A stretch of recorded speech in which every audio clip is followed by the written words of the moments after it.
Okay, let's unpack this. We've got a really fascinating document in front of us today. It's an excerpt, yeah? And it paints quite a vivid picture of this significant upcoming event. Absolutely. We're looking at the announcement for the Vietnamese Christian Fellowship Conference 8th. Right, or A Ho Lien Hu Tin Lan U Chau the 8th for its Vietnamese name. Exactly. And the dates are set for late 2025.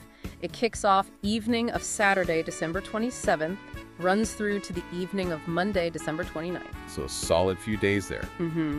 And what's fascinating here, I think, is how this single source gives such a comprehensive look at a major community event. Our mission really is to pull out all the key details you'd need if you were, say, thinking about attending, or maybe you're just curious how these big gatherings get organized. Especially as the source notes after what it calls the Great Pandemic. Yeah. That adds another layer, doesn't it?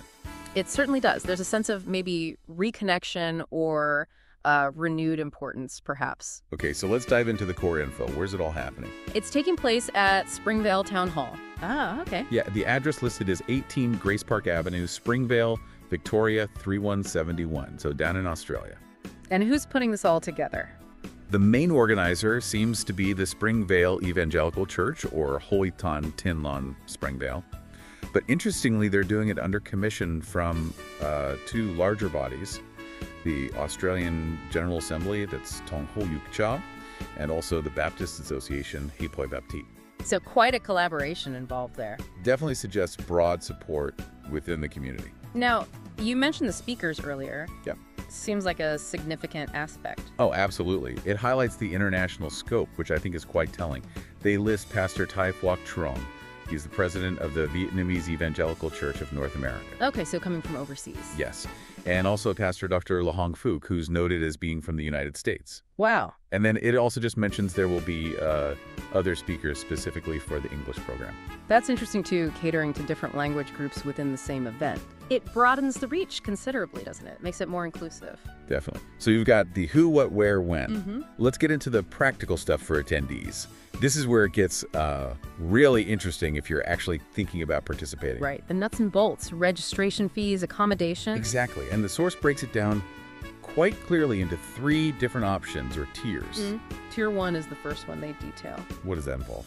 Okay, so Tier 1, the fee is listed as 575 Australian dollars per person. Okay. And what does that get you? That covers your accommodation based on 2 people sharing 1 room. Right. And it's at a specific hotel.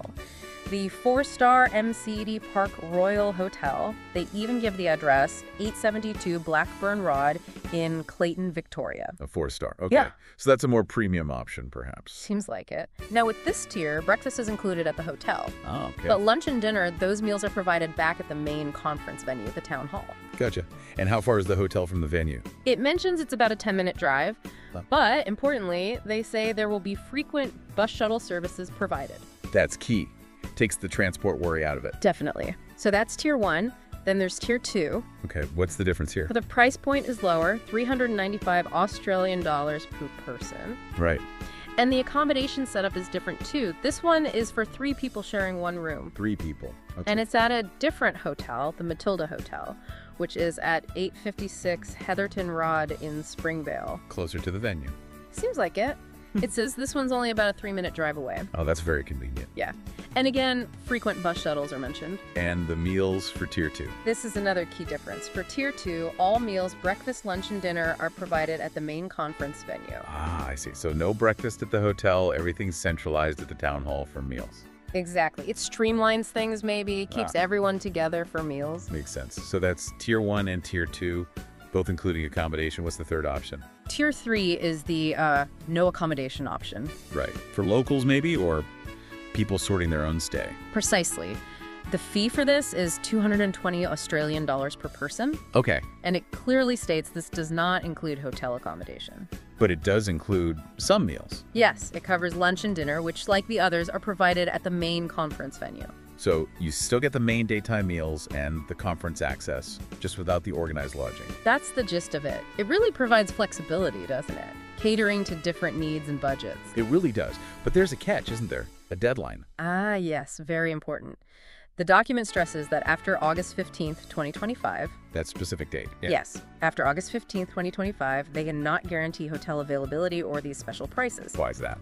It explicitly mentions limited room numbers. So basically, first come, first served for those hotel deals. So that August 15th deadline is pretty critical if you need one of those accommodation packages. You'd want to register before then. Absolutely crucial, and they provide the means to do that easily. How so? Online registration is available. The website is https://daihuitenlan2025.melbourne. Okay, good to know. And if people have questions. There's an email address provided for further information, info@daihuitenlan2025.melbourne. Excellent. So all the key contact and registration info is right there. So if we, connect this to the bigger picture, what this deep dive really shows is just how much meticulous planning goes into these large-scale community gatherings. Especially after a major disruption like a pandemic. Exactly. It highlights the real effort to make such an event accessible. You see it in the different accommodation tiers, the transport planning. And bringing in these prominent voices from literally across the globe. Right. It's about bridging distances, both geographical and perhaps the social distances created over the last few years. And it does raise an interesting question, I think. In this world where we're still kind of navigating global connections, post-pandemic realities, how do events like this Vietnamese Christian Fellowship Conference manage it? Manage what, specifically?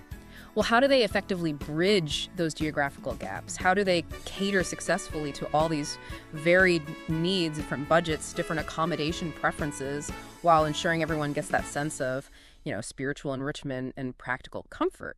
That's a really thoughtful point. It's not just about booking a hall and speakers, is it? Not at all. It's about creating an experience that works on multiple levels for a diverse community.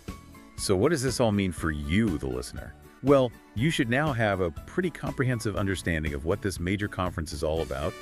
You know its purpose, the key figures involved like the speakers, right down to the very practical logistics, those tiers, the costs, where it is, and crucially, those deadlines. It's a great case study, really. It is. It's a great example of how community and, well, quite detailed organization have to come together to make something like this happen.